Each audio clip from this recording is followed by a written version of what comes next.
संदीप भाई, जो सबसे बड़ी बात है, जो आपने इंट्रोडक्टरी आपने अपना स्पीच किया ना, वो अपने आप में संपूर्ण है, कोई माने या कोई ना माने। कहते हैं ना कि भाजपा इस कदर किसान पर एहसान करती है, वो आंखें छीन लेती है और चश्मे दान करती है। ये जो मान चीमा साहब बोल रहे थे लगातार पंजाब पंजाब, ये जो एमएसपी का मूल्य निर्धारण है या एफआरपी है, ये केंद्र सरकार की जिम्मेवारी है चीमा साहब।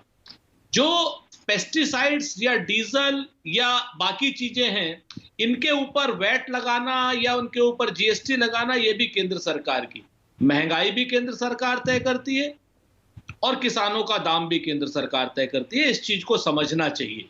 और जिम्मेवारी केंद्र सरकार की ज्यादा है, राज्य सरकारों की कम है, चाहे वो भाजपा की राज्य सरकारें हों और चाहे वो किसी और प्रदेश की राज्य सरकारें हों। पहले तो मैं आपको साफ बता दूं, मैं उत्तर प्रदेश का रहने वाला हूं, आप जानते हो अच्छी तरीके से। गन्ने की बात हो ही गई है, आप सारी चीजें कर ही रहे हो। कन्नौज के पास जो आलू के किसानों की हालत हो रही है ना, आप यकीन नहीं करोगे, आलू खेत से खोद नहीं रहा है किसान। संदीप भाई, रीजन क्या? कि क्या नाम, कोल्ड स्टोरेज अटे पड़े हैं, किसान को मंडी में दाम नहीं मिल रहा।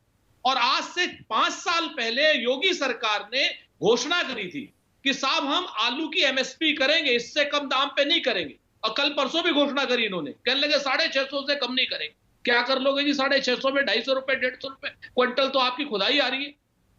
आज जो जितनी भारतीय जनता पार्टी की सरकारें हैं, ये सिर्फ बात बहादुरी का काम करी, इनके समर्थक लोग बात बहादुरी का काम कर रहे हैं। मैं तो आपको बधाई दूंगा कि सुबह से राहुल गांधी पार्लियामेंट, ये विदेश, यहां वहां, आपने कम से कम किसान की आंख के आंसू दिखाए। तो किसान की आंख के आंसू दिखाने के लिए भी इतिहास आपको साधुवाद देगा।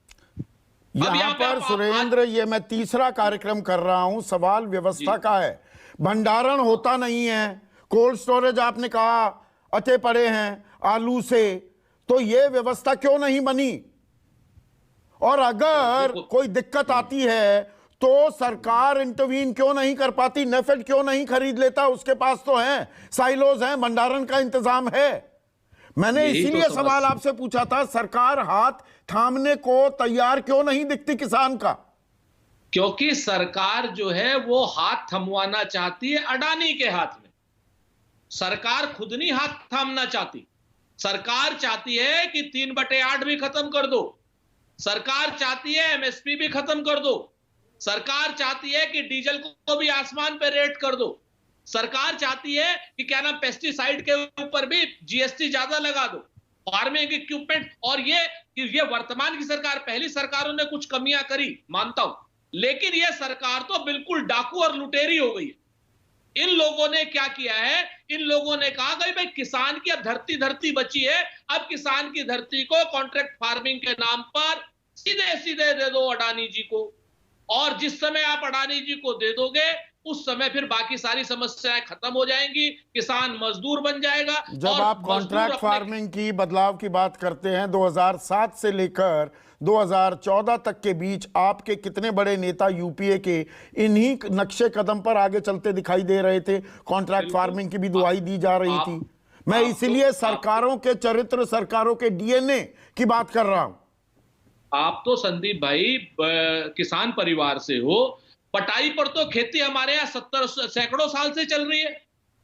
बटाई अलग है, फिर से मैं कह देता हूं, बटाई अलग है। और ये जो वर्तमान सरकार की कॉन्ट्रैक्ट फार्मिंग का स्वरूप है, ये बिल्कुल अलग है। हम बटाई के पक्ष में हैं, लेकिन जिस तरीके से कॉन्ट्रैक्ट फार्मिंग की बड़े क्लस्टर बना लो, किसान को उसी के खेत में मजदूर बना दो, ये उचित नहीं।